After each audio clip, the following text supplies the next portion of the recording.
hora bien tardía, 10:10, y ya vemos recién, ¿cierto?, un poco más de luz en nuestra ciudad con esa imagen que les mostrábamos panorámica desde nuestro campus central, ahí apuntando a la parte, al sector alto, al sector del, fue toda la nieve del cerro. El viento ya sopló toda la nieve que había. El deshielo. Así es. Oye, Ricardo, tenemos un tema interesantísimo, muy contingente por lo demás, y que abre uno de los debates que hoy día ha estado en la discusión pública, sin duda, ¿verdad? Sí. ¿De qué estamos hablando? Y de que estamos hablando del secreto bancario, que para algunos se trata de una herramienta fundamental para proteger la privacidad financiera de las personas. Para otros, flexibilizar su acceso permitiría fortalecer la lucha contra delitos económicos, evasión tributaria y lavado de activos. Pero, ¿qué es realmente el secreto bancario? ¿A quién protege? ¿Cuándo puede levantarse? ¿Y qué cambios se están discutiendo actualmente? Para conversar, por supuesto, sobre este tema nos acompaña y muy cordialmente le damos la bienvenida al docente Adolfo Canales Huentelicán, contador auditor, profesional con una amplia experiencia y trayectoria en el ámbito tributario y financiero y docente, ¿cierto?, de nuestra institución, además de expresidente del Colegio de Contadores. Le damos la más cordial bienvenida, Adolfo. ¿Cómo está? Muy buenos días. Hola, ¿qué tal? Muy buenos días. Un agrado compartir con ustedes un tema tan entretenido y en boga como el que vamos a conversar hoy día, así que bien contento. Sí, pues lo hablábamos fuera de micrófono. Tenemos harta arista ahí que analizar. Partamos. Sí. Oiga, Adolfo, ¿cómo entendemos exactamente lo que es secreto bancario? ¿Y cuál es su objetivo principal dentro del sistema financiero? Lo que pasa es que el secreto bancario ha existido prácticamente desde que existieron las leyes de banco. En el caso de Chile, como en 1924, 1923, existía el secreto bancario. Pero resulta que ha habido una evolución. Hay un chico, Elías, al chico le digo ya, un profesional abogado, Elías Alzamora, que dijo prácticamente lo que dijo usted. Dijo, mientras tanto en Chile el secreto ha evolucionado bajo una tensión constante entre la protección de la privacidad y las necesidades de fiscalización del Estado. Estamos evolucionando en una sociedad donde los delitos de cuello y corbata que se llaman, más que de cuello y corbata, son de crimen organizado. Y a mí me gusta usar la corbata y la defiendo harto. Porque en realidad, claro, se refiere a... Y ahí viene una lista política también, en donde muchas veces se dice, miren, la derecha no quiere hacer esto porque protegen a las grandes empresas. Pero acá a nivel mundial lo que se está buscando es el flujo de dinero que hay en las organizaciones internacionales, ¿cierto?, que se dedican a esto. Que no son pocas, son muchas en el mundo. Nosotros estamos hablando principalmente del Tren de Aragua, y el Tren de Aragua es solamente una minucia comparado con la mafia de Calabria, con la Cosa Nostra, con la Camorra, con la Sacra Corona Unita, con el cartel de Sinaloa, con el cartel de Jalisco, con el Clan del Golfo, disidencias de la FARC, el Ejército de Liberación Nacional, estructuras urbanas, Tren de Aragua, primer comando capital de Brasil, las Yakuza, las Triadas y las mafias rusas. Toda una estructura ya... Y con esto yo lo llevo a usted un poco a las películas de acción, como Arma Mortal, Búsqueda Implacable, que nosotros lo veíamos solamente en el cine, pero esto es una realidad mundial. Y nosotros somos víctimas en este momento del Tren de Aragua. Sí. Entonces la idea es cómo controlar el origen y el uso de los recursos. Y ahí es donde viene una pugna también entre las diferentes instituciones que tienen que funcionar juntas, y que esta ley que se está en discusión quiere unir, ¿cierto?, aduana, a impuestos internos, y todo esto bajo el alero de la unidad de análisis financiero del Estado, que ellos van a liderar el proceso. O sea, ellos serían como los que persiguieron en la película Los Intocables, ¿cierto?, que persiguieron al Capone. Ellos van a liderar, pero van a tener a su cargo toda una unidad de inteligencia que va a funcionar y que van a ser unidades totalmente diferentes a la que nosotros vamos cuando vemos en fiscalización común y corriente. Van a ser unidades más estrictas y más rígidas, porque aquí se cruza la línea roja de fiscalizar a la delincuencia. Pero esto en cierta medida devela que la normativa actual era deficiente, que esa inteligencia no la teníamos tan robusta como para poder tal vez detectar delitos de esta magnitud, como lo que hoy día está ocurriendo. Claro, el problema que nosotros tenemos es que actualmente el secreto bancario se levanta, pero por orden judicial. Perfecto. ¿Cierto? Ya. Entonces esto es como el típico caso de que uno, los casos cuando se ven las noticias y tengo un vecino que me está amenazando con que me va a matar. Y las autoridades no hacen nada porque simplemente una amenaza, dicen este caballero, no, si debe ser un bravucón, y después lo mata. A contar de ese momento, cuando el hecho y el crimen se cometió, recién parte la investigación, en vez de haber sido preventivo. ¿Ya? Y eso lo llevó a un caso de un crimen como para hacerlo más dramático. Entonces, actualmente, lo que está en discusión es el levantamiento del secreto bancario. Claro, ¿cierto? esa es la discusión. Porque nosotros tenemos que pensar que el número 4 del artículo 19 de la Constitución Política de Chile defiende la vida privada de las personas.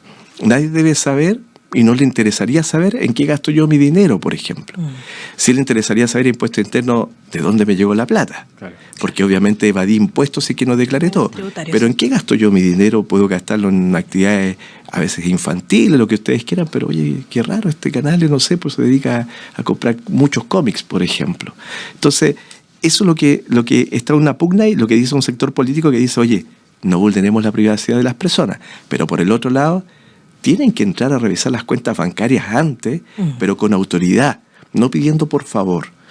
Por ejemplo, la UAF cuando necesita información le dice al banco, oye, tú me entregaste un ROS, un reporte de una operación sospechosa. Tú me entregaste un ROS, por favor, ¿me puedes averiguar que te informe tu cliente de dónde le llegó ese dinero?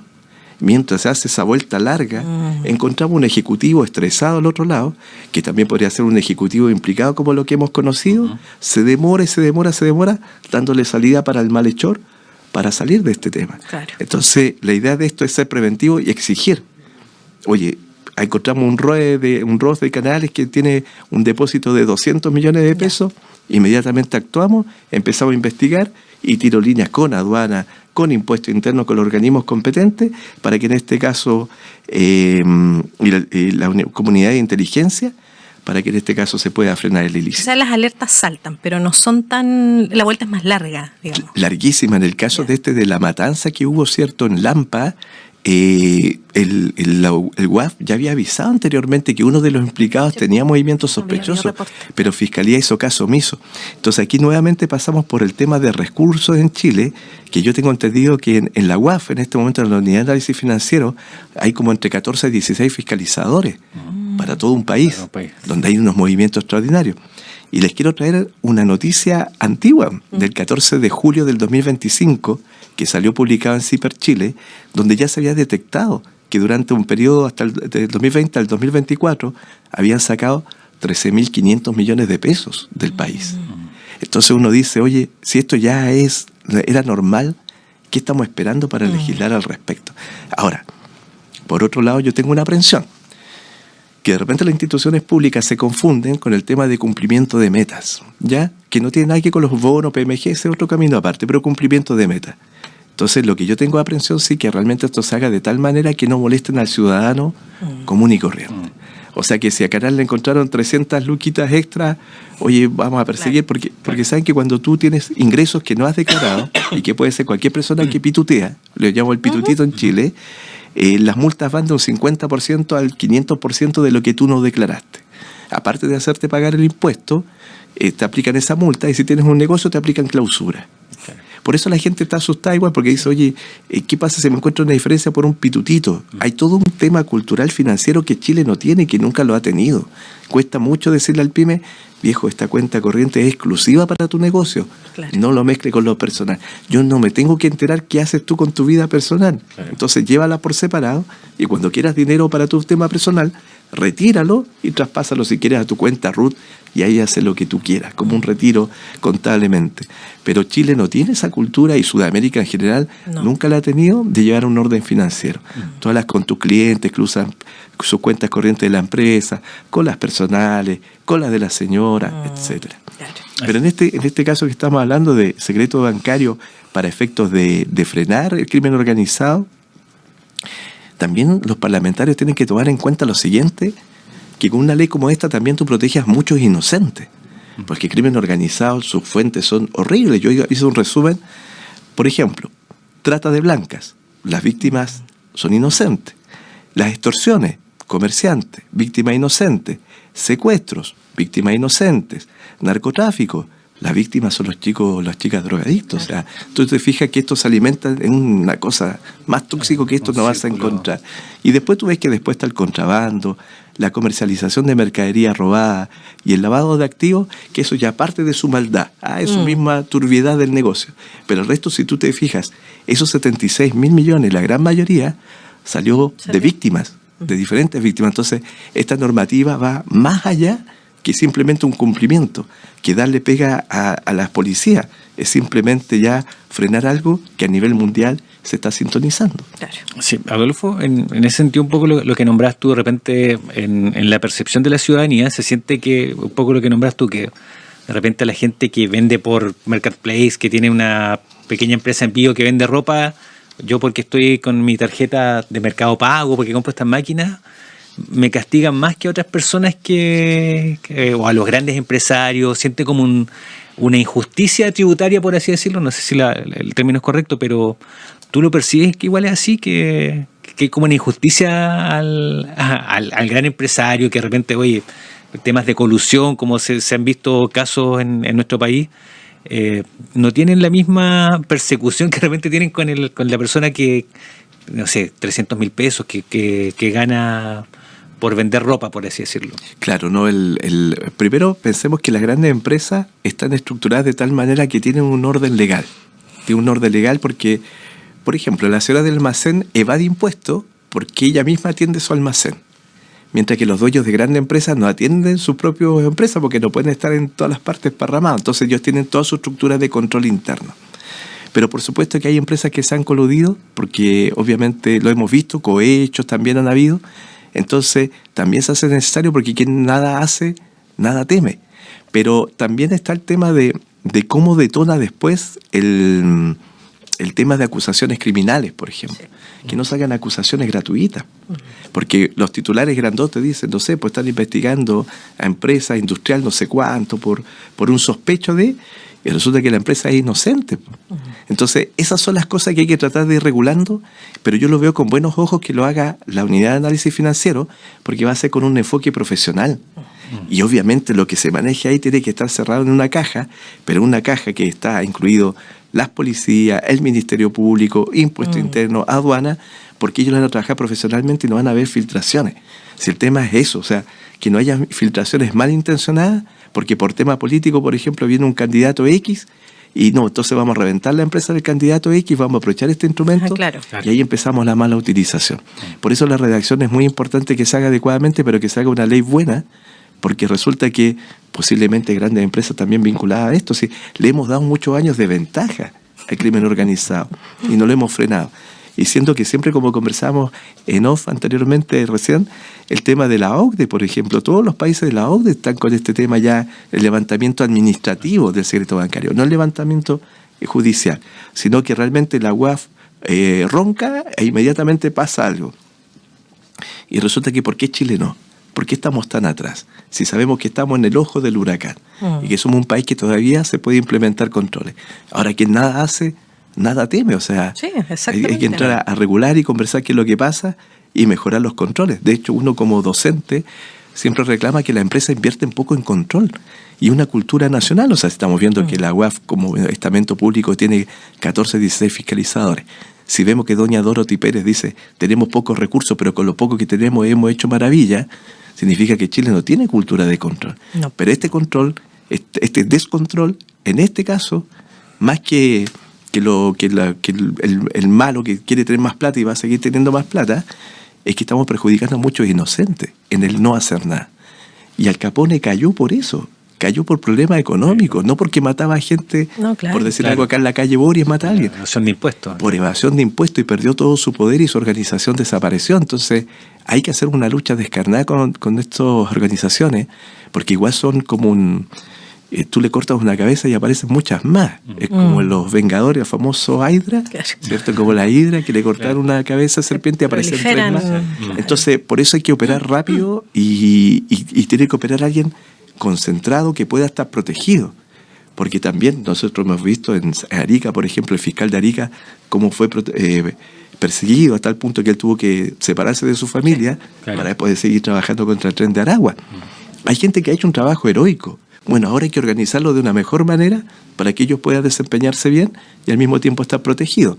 Pero el secreto bancario, si nos dan las garantías que no van a hacer cacerías de brujas, yo pienso que hay que implementarlo. No nos podemos quedar atrás porque si no vamos a estar cada vez más sumidos en todos estos flagelos que hemos conversado. Ahora, Adolfo, ¿qué dicen los bancos al respecto? ¿O cuál debiera ser el rol que debiera tener la banca ante estos delitos y ante también las medidas preventivas que tú planteas que tienen que ser efectivas y apuntar a un sistema de control más robusto finalmente en nuestro país? ¿Cómo debieran aportar ellos? Bueno, los bancos en este momento con lo que pasó con estos par de ejecutivos, que tiene que seguirse escarbando, están al debe. O sea, mostraron la hilacha, por decirlo de alguna manera. Nosotros hemos visto como contadores que muchas veces a nuestros clientes los atosigan y los persiguen, oye, que tu renta tiene un detalle, que no te doy el crédito, que hagan esto o lo otro. Pero la pregunta es, ¿quién supervisaba a estos ejecutivos? Entonces hay una cadena de mando que fue fraccionada. Claro. Hay un ejemplo de una municipalidad en donde hay el administrativo, vulneró al jefe de finanzas, vulneró al jefe de control y vulneró al alcalde. Eso es de muchos años atrás, pero siempre me sirve como ejemplo. En este caso, el Ejecutivo de Cuentas no puede tener tanto poder y acceso a información que pueda sacar 76.000 millones, aunque sea en un transcurso de año, es una cantidad imprudente. Entonces aquí lo que pasa es que la CMF tiene que tomar carta en el asunto para exigirle controles hábiles. Porque aquí lo que va a pasar es que la UAF, cuando ya detone el tema, va a decir, quiero la información de ese contribuyente, de tu cliente, envíamelo completo. E inmediatamente, si tienen nexos con el extranjero, canalizar la información.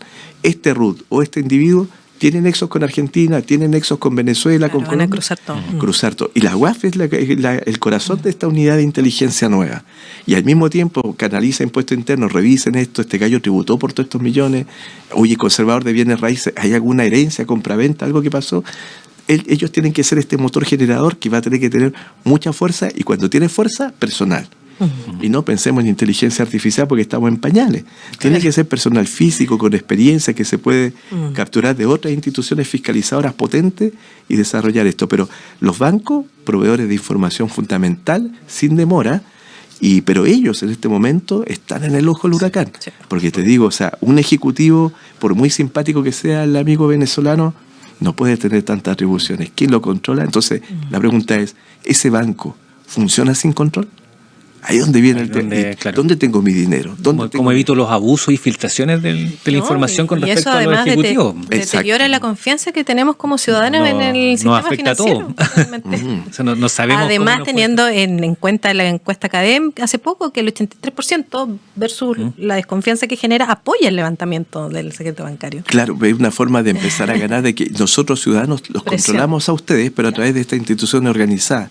Pero tal cual como dices tú, no podemos dejar un caldo de cultivo para anarquía, porque la anarquía se sustenta de eso. Sabes que esto no funciona nada, es todo un aparataje, destruyamos todo y armemos de cero, lo cual es una locura, pero tú le estás dando un caldo de cultivo para que los jóvenes, por ejemplo, lo crean. Entonces, en el momento de pararlo civilizadamente, como es Chile, pues si Chile siempre ha sido uno de los mejores países de Latinoamérica, tenemos que acordarnos cómo éramos hace 25 años atrás. Claro. Tenemos que recordar eso. El concepto un poco lo que hizo Adolfo, echa la ley, echa la trampa. En el fondo como que trata la gente, siente como en ese sentido de abusar con respecto a ciertas cosas, ciertas normativas. Exacto, ¿no? Y acá, y esa es la política del vivaracho. De hecho, estos chicos que ahora cayeron presos, ellos no saben en el infierno que se metieron. Van a hacer años de cárcel. Pueden haber disfrutado esos lujos, pero cooperaron. Y los del Tren Aragua siguen operando como si nunca pasó nada. Si ellos colocaron los nombres, la firma y todo. Entonces, hay que empezar a sembrar esa conciencia de que tal cual, o sea, esa política chilena que tenemos como idiosincrasia, esa idiosincrasia chilena, echa ley, echa la trampa, es la que tenemos que frenar. Y esto parte desde abajo también en la educación, pues la educación escolar, incluso copiar era malo. Ahora ya nadie se preocupa por copiar, o sea, sobrevivir en el colegio, ¿me entiendes? Entonces, todas esas cosas hay que ir sumando un tema ético muy profundo. Adolfo, en ese sentido, ¿cómo ves el avance de esta discusión legislativa? ¿Cómo visualizas también que la política pueda ponerse de acuerdo en un tema como este tan complejo? Claro, ahí pasamos un tema más, una arista política diferente, porque nos encontramos justamente en épocas donde el péndulo se mueve de extremo a extremo. Claro. Se pelean tanto que hacen peleas irreconciliables y zancadilla, todo el tema, entonces estamos viendo un poco de política sucia disfrazada. Entonces es difícil encontrar acuerdo. Pero yo veo que toda la derecha está alineada, ¿cierto? La gran mayoría de la derecha, creo que hay un par de excepciones, en contra del secreto bancario por este tema de cacería de brujas. Claro. Y yo en ese aspecto le encuentro la razón. Por eso tiene que ser un proceso serio, no inducido, sino que abocado al corazón de esto, que es luchar contra el crimen organizado y alinearse con los demás países. Entonces ahí tiene que haber altura de miras. Altura de miras. Y ahí es donde cuesta que dejen un poquito su corazón ideológico o los padrinos que puedan tener y decir, esto es bueno para el país. Ya dijimos, trata de blanca, extorsiones, secuestros, narcotráfico, son nocivos. O sea, nosotros, gracias a Dios, estamos alejados de eso, entre comillas. Pero cuántas personas lo estarán padeciendo y nosotros hacemos la vista gorda. Claro. Entonces, en ese momento, esa es la altura de miras que tendrían que tener la figura política. Pero sin abusar de la norma. Sin darle una mala dirección. Difícil encontrar de repente el equilibrio para llegar a un acuerdo desde el punto de vista político, finalmente. Y sabes que yo encuentro que eso falta siempre porque los políticos alejan a los expertos, porque no les gusta que lo critiquen, no quieren reconocer que realmente hay que flexibilizar un poco. En esta conversación debería mucha gente de comercio internacional, mucha gente del ámbito criminal, muchos exfiscales. Estaba leyendo la declaración de una fiscal de la noticia que le contaba de CIPER, donde ella decía, no podemos hacer nada si no nos dan instrumentos antes. Claro. Siempre vamos a llegar cuando la leche esté derramada. Hoy estamos conversando con el profesor Adolfo Canales, una bajada, entre comillas, de este secreto bancario que queremos tratar de entender, sobre todo por lo que ha generado esta sensación, como yo les decía, de desconfianza en el sistema financiero, ya como para ir redondeando el rol que tenemos también como universidades de educar, ¿cierto? Y también de estar un poquito más conscientes de lo que significa. Todos aquí somos ciudadanos, pero también estos temas, profesor, son interesantes de poner en los currículum. Yo creo que la formación es fundamental también para que sepamos afrontar problemas como este en una sociedad compleja como la que hoy día vivimos. ¿Cómo usted trata estos temas en las clases? ¿Lo habla con sus alumnos? ¿Es un tema que a lo mejor a ellos les genera interés también?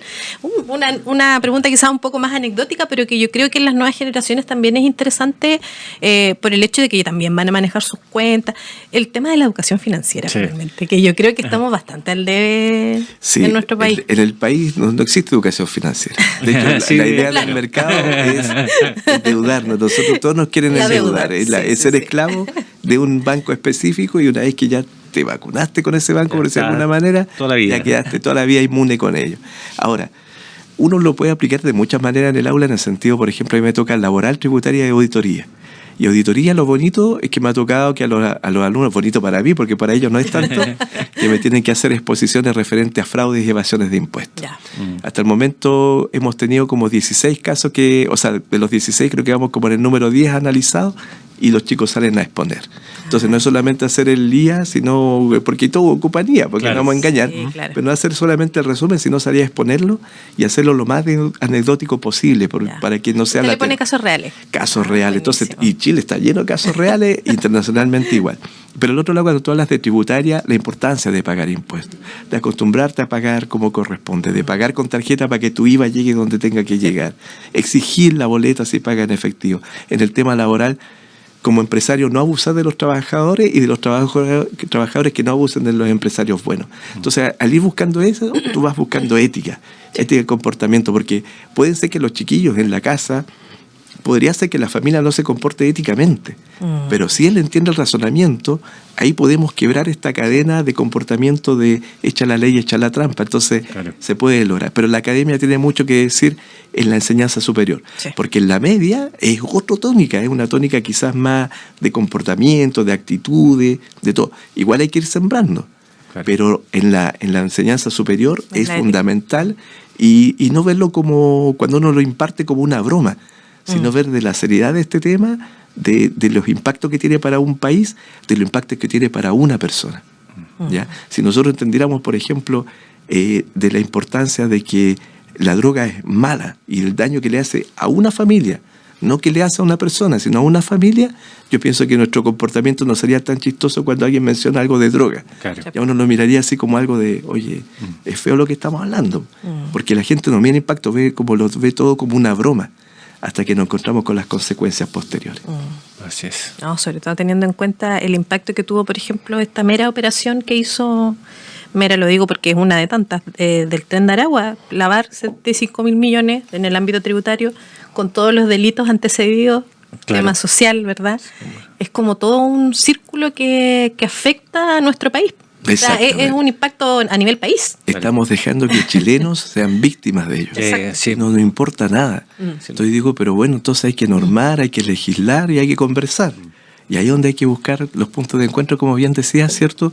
Para que esto se pueda llegar a flote, pero pensando con empatía. Entonces, mucho hablamos de empatía, de la conciencia social, pero cuando llega el momento de legislar, nos vamos para atrás por Sí. intereses privados. Eso no puede ser. Sí, acá hablábamos delante igual del tema de la extorsión, que como en el barrio Villavista yo le comentaba que leí el otro día así como cómo extorsionaban a cada uno de los locales para que le entreguen una plata Imagínate. mensual, o si no, ustedes saben, entramos disparando y matan el local y... Exactamente, no es un tema ya, pero es totalmente desbocado. Sí, Desbocado. Y nosotros acá regionalmente capaz que lo tenemos. Ahora, por ejemplo, en estos casos de investigación, igual es bueno eso, en el sentido de esperar la investigación. Ya. Porque también en otros países se ven las extorsiones cuando tienen de rehén a tu familia. Sí. Ellos, cuando ya tú te necesitan, van a buscar toda la forma posible que tú cooperes con su organización. Claro. Entonces, por eso es importante ver cómo va desembocando todas estas aristas y cuestiones antes de también juzgar. Pero los muchachines del banco, eso no tiene, por lo menos de lejos ya uno huele que esto ya era realmente corrupción. Estaban corruptos los chicos. Perfecto. Y es hoy día los casos que sabemos, probablemente. ¿Cuántos más? ¿Cuántos Estamos más hablando pueden de haber? este monto, ya estamos hablando ahora de reviviendo lo del año pasado, que son 13,5 millones de dólares, 13.500 millones de pesos. ¿Cuántos millones más han sacado? Sí. Imagínate la cantidad. Así Bien, 10:37 hemos conversado gratamente con el docente Adolfo Canales Huentelicán del Departamento de Administración y Economía, contador auditor, como bien lo decíamos también, expresidente del Colegio de Contadores, sobre este secreto bancario, un tema que genera debate entre la protección de la privada financiera y las necesidades también de fiscalización Así del es, Estado. sí. Agradecemos su participación acá en Región en Diálogo, porque en el fondo ha sido una enseñanza, Sí, que es lo siempre. que buscamos nosotros como Región en Diálogo también, de que la gente conozca estos temas de manera más, con una expertise y más didáctica. De repente son difíciles de comprender. de digerir, de No, repente. muchísimas gracias a ustedes por el espacio, así que un gusto venir y estamos a su Sí, disposición. por supuesto. Muchas gracias. Muchas gracias, Adolfo. Nos vamos a separar unos instantes.